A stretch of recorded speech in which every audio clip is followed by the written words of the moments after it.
Whether you're selling groceries or whether you're selling cars, you are in a people business, dealing with people, making friends, building relationships, developing stuff.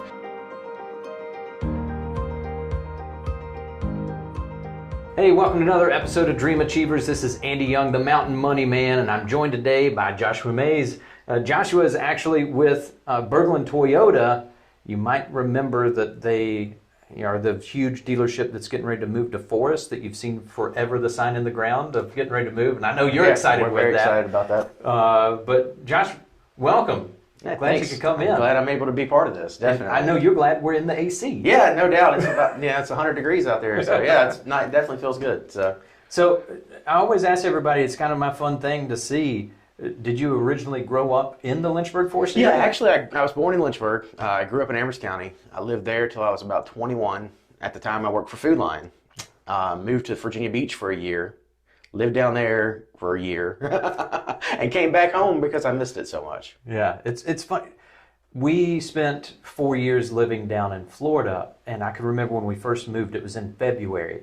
And we got down there, and we were sitting out, we were eating chicken tenders from like this little place that was around the corner. And we're just sitting out there on the patio. We're like, isn't this amazing? It's February. We're in shorts and flip-flops and it's palm trees. And 4 years after that, when we moved back, we were like, isn't this amazing? We're in jackets and there's mountains. Well, you know, I thought when I moved down there, I was 21. I was single, didn't have any obligations. I knew I'd be making pretty good money, and I moved down there. And I said, you know what? I can do it. I might as well. And I did it. Was there for a year. And just realized how much I miss Lynchburg. Yeah. Oh, well, Amherst County. Yeah. I still live out there. Draws you back. Same area. It does. It sticks with you. So one of the things that I thought was funny, we talked a little bit before we started recording today. So you, a few years back, decided, you know what? I kind of want to be the life of the party, but not necessarily up there playing a guitar or singing. I'm going to do this DJ thing. So tell me a little bit, how did you get started with doing amazing DJ work? Well, God obviously didn't bless me with the ability to sing. He definitely didn't bless me with the ability, more so entertain than sing. And I've always enjoyed being on stage. And, you know, I used to do drama plays, stuff like that when I was younger. And, you know, it's just something about the energy of a crowd that just gets you going. So I stepped out, you know, I was just graduated high school. It was 2001. I was dating somebody, and I was working at Food Line. Again, I was doing dairy and frozen, so I wasn't making a lot of money at the time, but I was doing okay. But I wanted something to have a little extra money so I could, you know, be part of, to be able to take her out and do stuff with her. And so I ended up starting to DJ. My first gig, and I'll never forget it, it was actually kind of cool. It was Amherst County High School homecoming in 2001. And from that, it just kind of took off. It kind of died down for me for a few years, so I laid back out of it. But about 2015 to 2019, I was booked between 30 and 40 weeks a year. Every week. I mean, it was fun. But then, unfortunately, my dad got sick with cancer. My mom worked 2 jobs. So I stepped away from it to help take care of him on the weekends. I had another child. My son was born. Actually, he'll be 2 on July 30th. So, you know, he was born, so I wanted to be at home a little bit more on Saturday nights so I could be around the kids and stuff. Because it got to a point every Saturday, there were some Saturdays, Fridays and Saturdays I was booked. Some weekends, Friday, Saturday, and Sunday. So I stepped back from it. I'm still doing it a little bit. I enjoy just getting out there with people and having a good time, but I'm kind of doing my own thing. Choosing your spots. Picking and choosing, right. Picking and choosing. You talk about as far as growing up and you didn't want your kids missing. I can remember growing up and my dad would work during the day at the auto parts store that we owned, and he would get home and there was a lot of weekends where he would go out and make music. And I can remember vividly, our laundry room is where you came into the house. So the house was like backwards. So you came into the laundry room, and I can remember a lot of times just being there in the laundry room like, please don't go. And he's like, no, I got to go. You know, we're supposed to go play a gig. And I understand now being an adult, right? Right. But at the time I was like, but I want my dad here to do that. I didn't know the thing about bills and obligations and all those things. Right. But it's great when you can do that. And for a little while, I was actually lucky enough to, 2019, I was only there for 6 months, but I was lucky to link my DJing up with my job. I worked for KD Country and Groove 102. And I did some on-air stuff for him, but most of it was sales, marketing, you know, things like that. I cut my own promos. So it's kind of like living out a childhood dream, because I always wanted to do radio. And it's really wild, because at one point I was able to I was working with Kenny Shelton, the people I used to listen to on the radio all the time. I would run into them at networking events and stuff, and just got to know them all really well, and that was pretty cool. But it kind of went in hand with my DJing, so I was able to make a living at it for a little while, but had to move on. So well, and we mentioned earlier, we said now you're the guy that's making sure that people are getting the ride that they want. That they get down the road with that. So working with Berglund Toyota. Yeah, it's I look back at it now, and I ran grocery stores for years. That was what I felt my calling was to do. I worked for Food City, K-Vet food stores for almost a decade. I was the manager of the store on Memorial Avenue here in Lynchburg. And I worked my way up through the business, so I got to work at every level of it, and I learned, each aspect of it, which that was cool because later down the road, I've been able to apply it to other stuff. But I got out of grocery because I was kind of burned out on retail. Like we were talking about earlier, KVAT's a great company to work for, and I love them. I mean, if they were local, that would be a tough decision not to be with them anymore, But on the backside of that, selling cars, I kind of wished I'd done it sooner because I probably have a little bit more clientele with me, but it's fun. You get out there, you get to go out there every day. I've been blessed. I mean, when I first started doing it, I was scared to death because it's commission-based, obviously. And I never worked a commission job. I always had a cushy salary, making pretty good money once I got to a certain point in my life. And I was scared to death. But I got out there and, I just felt at home. I felt at home dealing with the folks that were coming in. Toyota buyers they're very loyal. They are returning most of the time. And I got to know a lot of really cool people, and I've been able to help a lot of people get into cars and they thought they haven't or wouldn't be able to. But I've thoroughly enjoyed it, and if anybody needs a car, come see me. I'd love to help you out. We're kind of in a situation right now. We don't have much inventory to choose from, but they're saying August, September, that's supposed to start turning around a little bit. So. Yeah, I could remember, so I grew up in that Abingdon, Bristol area where KVAT's based. And speaking of Toyota, I could remember pulling up at a Toyota dealership down there. And we had bought Toyotas for years. And I had a Toyota Solara. This was I loved this car. It wasn't the first generation, it was the second. It was supposed to be a Lexus, but they rebadged it. But when I was living in North Carolina, I had bought this car because this was I'd studied, I said, this is exactly what I want. It was this sweet little coupe car. It wasn't the convertible, but it was nice. And I pulled up just because I had a bad habit of browsing car lots. Okay, I was the guy that I would tell them, I would be up front. I'm like, listen, I don't want to waste your time. Just ride. I'm just out here looking around. I love cars. And I can remember I pulled up at this place, and at the dealership, that you have the guys that are there. They were in a gazebo, right? So it was a gazebo that was out, and he was like, man, thing's looking a little old. Probably need to trade that thing in and get something else. I was like, if you're telling me it ain't going to last, you're telling me the wrong thing. That car, when I sold it, I think it had 180,000 miles on it, and it was still running amazing. Oh yeah, that's a Toyota for you. Anyway, most anybody that knows anything about Toyota know you're buying quality. A lot of people look at you like you're crazy when you bring that first pencil down to them and you start going through the numbers, but at the end of the day, they know they're buying quality with Toyota, and I see people bring them in all the time with 300,000, 400,000 miles on them. Yeah, it's not. It used to be it was taboo. Once you got to 100,000 miles, it's like, oh my gosh, it's a ticking time bomb. Everything's going to go wrong. Right now, it's like you're breaking it in. Yeah. Good. That's what we say. A good Tacoma or a good sedan or whatever. 80 to 100,000 miles, you're just breaking it in. You still have another at least 10 years out of it. Now, don't do the stupid thing I did. I had a 92 Toyota pickup truck. It was two-wheel drive, extended cab. I traded it in one time because I needed to get a brake job. Oh. And I was in college, right? So I was like, $600? I don't have $600. Instead, I got rid of, I had no car payment, and instead I was like, well, it's a lot cheaper for me to trade this in and have a $250 a month car payment. Right, yeah. It wasn't. It was bad math. It's crazy what you think about when you're younger, It really is. At the time, it made total sense to me. I'm absolutely. like, no, I deserve a new car. I need this. Yeah. But yeah, bad math. That's the financial advisor in me coming out now. And I'm like, go back and tell me, just keep the old truck, spend the $600. It's a lot better. But it wound up being something that lasted me for a long. It was a Toyota Matrix. Nice. I traded it in. Oh yeah, we still get those occasionally. And those were fantastic. Yeah. Had the little, it was like a rally car. You had the shifter up in the dash. Everything was cool. Oh yeah, they're pretty cool little rides. So you spent almost 10 years with KVAT, working as a store manager. What was kind of the biggest thing that you, in the transition from doing that to now working sales, retail, doing cars, what's kind of the biggest thing that you've seen that applies, that you learned there, that you're able to take and do what you're doing now? Something that, he was the number 2 guy in the company for KVAT for years. His name was Jesse Lewis. Great man. He retired shortly before I left. But he always said to, 2 things he always said that have stuck with me. One is, nothing happens till you sell something. And 2, you are in a people business. Whether you're selling groceries or whether you're selling cars, nothing happens till you sell something. And 2, whether you're selling groceries or whether you're selling cars, you are in a people business, dealing with people, making friends, building relationships, developing stuff, So correlating the 2 of them between that life and the life now, I would probably have to say that Mr. Lewis had it right. He was a wise, wise man, no doubt.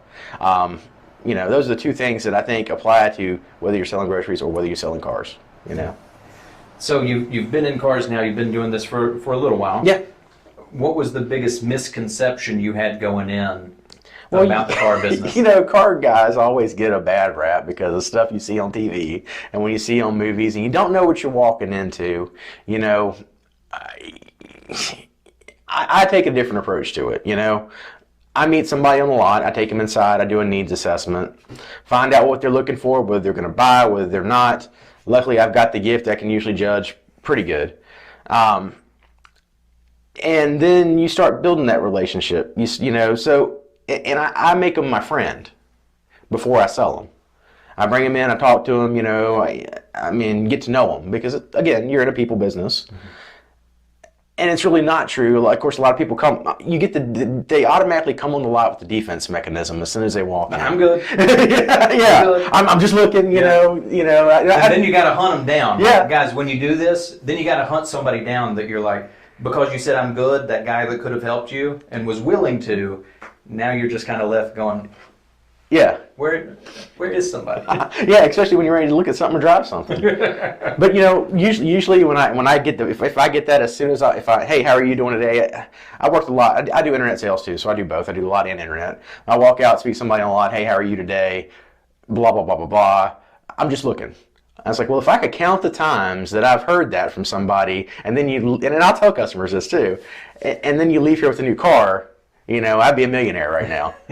So what is it you're looking for? How can we help you? And then I just start going to just building that relationship with them from the get-go.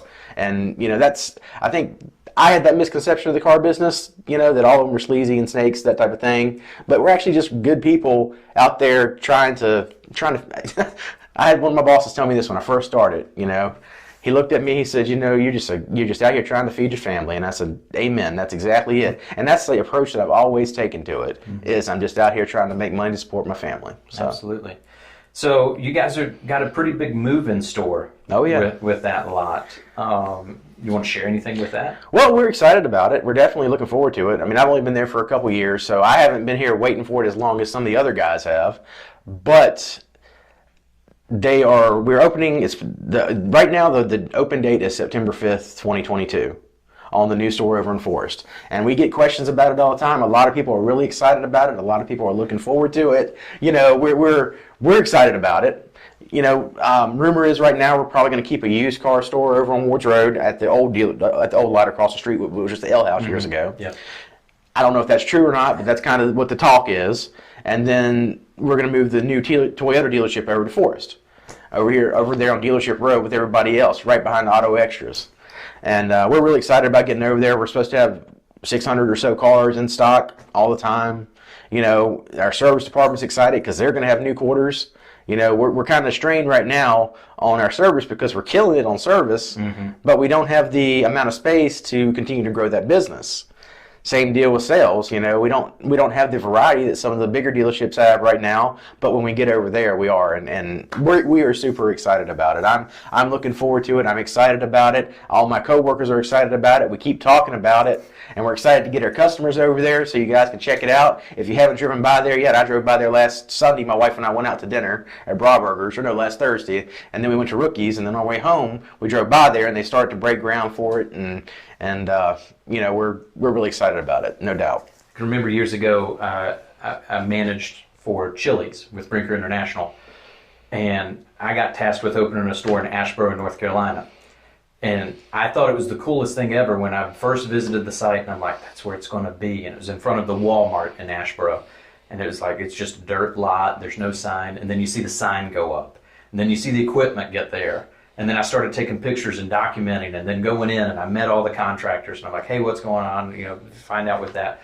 And fast forward a few years later, when I was managing multi-million-dollar health clubs, I would go befriend the contractors and be like, hey, can I do a hard hat tour, come in, take pictures, take videos, and take back to the membership base to be like, here's what's coming. Right. And people got so excited because that's what our boss is doing. Our general manager, Shane, that's what he's doing. Every Friday morning before our sales meeting, he lives over in Forest, so he'll stop by the new lot, check it out, see what the progress is, and he comes in and tells us about it in the sales meeting. You get jazzed up because you're like, man, it's coming. I know, it's real. It's really happening with that. Yeah, definitely. So what were some of maybe your biggest challenges initially when you move in and you're in a commission role, right? You've been used to the salary coming in, you move in, it's a commission role. I know that there's probably some of you out there right now that are watching this or listening, and that you're like, man, I would love to do that. That sounds like I've got freedom and I've got this and I can make money, but how does that happen when all of a sudden that safety net leaves of a salary? Well, there's an old saying in the car business, and I hear people use it a lot, is the new broom sweeps clean, okay? Again, I was scared to death because it was commission. I really was. I didn't know. My wife was worried about it. She was kind of on the fence about it because she's like, well, you've done this and you've done that, and now you're doing this. How do you think you do? And I was so naive when I first started doing it that I didn't know what I was doing. Yeah. I just knew I wanted to sell cars. And that's the excitement and the idea that I took towards it, because the way that our commission structures work, so many units get you a bonus, and then you get to the top of the bonus, and all I could see was endless possibilities. Mm-hmm. So I went in there, and a lot of people can get down if you're having a bad month. Like this month for me has been crazy. Last year, this month I sold 25. This year I'll end up probably with 10 or 11. So it's just a big. But the crazy part is I still make about the same amount of money because of the way the pricing is. But you just have to go in there with a positive attitude. You have to see what lays before you. You have to assess the situation. You have to feel comfortable talking to people, getting to know people, asking questions to the people that have been doing it for a long time. And then try to learn and absorb as much as you can, as quickly as you can, because once they start coming, they come fast. Before I started doing it, I actually you have to have a sales license in the state of Virginia to sell cars. I had already taken my test and everything before I even started. I'd already passed it. I was ready to go. So my first week, I just, I laid back and tried to absorb stuff, learn as much as I could about the cars, and then I had to go because I didn't have a choice. But again, you take that approach that you're going there, you don't have any preconceived notions, don't get down on yourself, focus on what you're doing. Knock one out, and the next one comes easier, and the next one comes easier, and the next one comes easier. And then you also have to educate yourself. Because nobody's going to buy a car for somebody that sits there, oh, I don't know. They're asking you questions about the $40,000, $50,000 investment they're about to make, and you can't answer it for them. So, and I tell all the new guys now, I actually have helped train several of them now, you have to educate yourself on the product. Because product knowledge goes a long way with customers, especially Toyota customers, because they've already done all their research before they get there. Yeah, if you show up and you go, is this the V6 or V8? Well, I don't know, man. Yeah, they'll just look at you and okay, well, don't you think you should know that? Yeah. Well, I'm trying to pull my boat with it, so it's kind of important to me. No, it's funny that you say with that. So you shifted industries in one sense. You're still in sales, but you shifted industries. What have been some of those relationships that have been most important for you along your journey in your sales career? You mentioned earlier as far as with KVAP, but anybody else that's kind of been influential there to help you out, Josh? Well, I've been lucky. I've worked with a lot of people through the years that a lot of knowledge, I kind of came up at a time, those guys and girls have been doing stuff for a longer period of time. So I've been able to work with a lot of really good people. When I worked at Food Line, a lot of the people, it's funny because even now in Lynchburg, a lot of the people at the Food Line stores that I worked at, we all came up together. We all got promoted through management together. So most of them are running stores now or overseeing stores, you know, group management, that type of thing, like district manager, trainer, stuff like that. So I've been lucky, you know. People at KVAT, man, you know, I went in there, I thought I knew it all when I started working for them, and I burned some bridges when I first started with two of the most important departments that you don't, you know, HR and training. You know, you need them on your side. But I was only in my mid-20s when I started working for them, and I thought I knew everything. And you know, it took a while to get to that point, but I developed those relationships with them. And you know, when I left, it was kind of an emotional trip because they were like, "Oh man, we hate to see you go," but when I started, they were ready to see me go, type deal, you know. Since I've been selling cars, there's a couple of the sales guys that I work with over at Berglund that have been great helps. I mean, I mentioned one of them. His name's John Pollard. I'm sure some people watching probably know John because he's been in the area for 40 years. He's a great guy. He shows you a lot. He teaches you a lot, and he's been like a huge help to me since I've been doing it. And I got to give him a lot of credit. He just turned 65. He says he's going to work till he's 71, but you know, he told me if I ever see him to the point he's done, you know, that he's ready to get out, to tell him. But him and I have developed a really good relationship, and I think the world of him, and he's helped me a lot since I've been doing this. So it sounds kind of like, I remember I worked with a gentleman named Sabian Dill down in Cedar Bluff, Virginia. And Sabian had worked in this office. He sold cell phones at the time, but he'd worked in this office through a few different iterations, different companies. That, you know, it was 360 Communications, and then Alltel, and then Verizon. And I laughed and I said, "Are you part of the lease? Like, does it just say whoever can buy it, but Sabian has to stay?" Yeah, and that's kind of how it is, you know, with the Food City folks. I mean, they've all kind of gone through transition over and over and over again, and they just, you know, that most of them have stayed with the company. The Berglund folks, a lot of them started when Sodikoff owned it years ago. Actually, his son still works there. He's one of our he's our general sales manager. You know, so a lot of those guys started when he was there. So we are fortunate in that, you know. We got a lot of experience around us, and I guess I'm glad I went there versus somewhere else that I may not have learned as much before I started selling. So now, one of the things I can appreciate is I know you're on social media, that you'll kind of share as far as stuff that's going on in the dealership, or just even yourself personally, kind of your walk of going through. So I see that you're out in the community and helping out, whether it be, you know, Bible school stuff, or that you're just kind of sharing like, "Hey man, you know, if you know anybody that needs a car, you know, I'm normally about 20 units, and I'm at 10. Come by and see me. I'd really love for somebody to come see me, Yeah. if they're even remotely in the market, or Yeah. if they just like cars and they want to come by and kick tires. That's cool too. But you know, where can people keep up with you to know what's going on, whether it be for the DJ service or about you personally? Amazing Entertainment has a Facebook page. I've been remiss in updating it, to be honest with you. I need to get back on it because I was updating it with everything that I was doing, taking pictures of everybody dancing and stuff, and I think that really helped get the word out.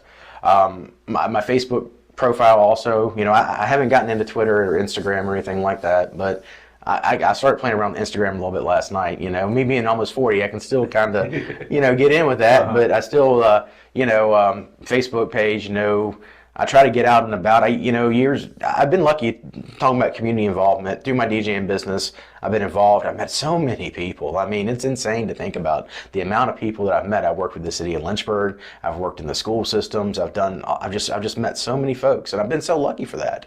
And then Heather Alto at the CVABC. I mean, she's always been a good friend. I mean, unfortunately, I haven't been able to be as active as I was with her previously because I don't have the time for it. But in my past, I was very involved with her. I'd do her events for her. I would do, they have the Battle of Bands, which is coming up next month. I'm one of the judges. Oh, yeah? Yeah. That's cool. Yeah, they actually asked me to DJ it, and it's on a Saturday, so it's kind of hard for me to be there. It's kind of a prime day on Yeah, it is. It is. And, you know, but, you know, being involved with her and Diane and Debbie, they've been great over the years. Rebecca and Lori before that.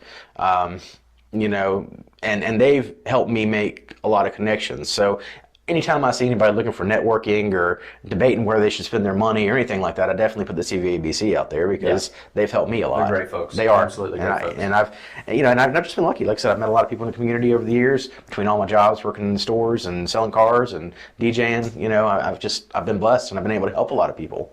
and that's kind of what I like to be able to do is help folks if I'm able to, So. Well, you mentioned Heather Alto. I'm going to put the link above where you can actually click if you're watching this on YouTube. When we interviewed her, now it's been about 22 episodes ago with that, but you can see that, go back and hear kind of her story of everything that's happened and the growth of CVABC and what's going on there. But Joshua, I appreciate you taking the time to sit down and kind of chat. Obviously, I have a soft spot anytime I see KVAT, and I know the roots of my dad. His best friend growing up, still to this day, has worked for KVAT since I think he was 18. I don't know that he's getting ready to retire. He loves it. He loves what he's doing. Yeah. I think it's just one of those, it gets in your blood. It does. That company, and then I've got all of my three out of four of my brother-in-laws that work at KVAT in the distribution center. Amazing company. They are. With that, and all of them have high praises for them. But hearing your story of how you've taken that and applied it, there might be somebody that's watching right now and they're like, man, I want to make this leap, I want to make this change, but how do I do it? And then hearing how you've applied those same things that you've learned over in these other industries, but still at the end of the day said, it's a people. Everything comes down to people. It does. And like I said, whether you're selling cars or whether you're selling groceries. And, and I also got to give a lot of credit to prayer too, because you have to take a leap of faith on stuff. And sometimes that leap of faith isn't, there's many nights that I've gotten home and I've had a bad day or a bad few days. Yeah. And I pray. I was like, hey, show me the way. And usually it works out pretty good most of the time. I had a friend that's in town. He said, I've left on this journey with my family, and they're actually in Lynchburg right now. They're traveling from Orlando. They're in Lynchburg right now, and kind of on this cross-country tour. He said, the enemy's attacking as hard as he can from all fronts. Oh yeah, no doubt. And it's really easy, if you're in a walk, that you're in any type of sales, it's really easy to get that kind of down, like, I'm not good enough. I can't do this. I can't make it. And you hear that negative talk over and over again, and it just tries to wedge in. But when you can have the other people around you that are kind of rallying, your community, your tribe, that is just kind of like, no, man, you got this. We got you. It will carry you through. So I know for him, I messaged him last night, and he messaged back this morning. He said, brother, I felt every prayer that got lifted up for me. He said, when I felt that, I knew instantly how many people were with me on this journey. Yeah. It's a cool thing. It's a cool thing for sure. No doubt. Well, for all of those of you that are watching right now or listening, be sure, like, share, subscribe so that you never miss an episode. That's the way that we grow this platform. I want to make sure that I share everything from these type of talks with Dream Achievers to having fun on my backyard with cooking on the Big Green Egg or on the Blackstone and just out and about in the community. So it's ways that I try to plug in and connect. That's what I want to do week in and week out, is showcase the stories of you and other local business owners that are here making a difference. So until next time, this is Andy Young, the Mountain Money Man, signing off until I catch you down the road.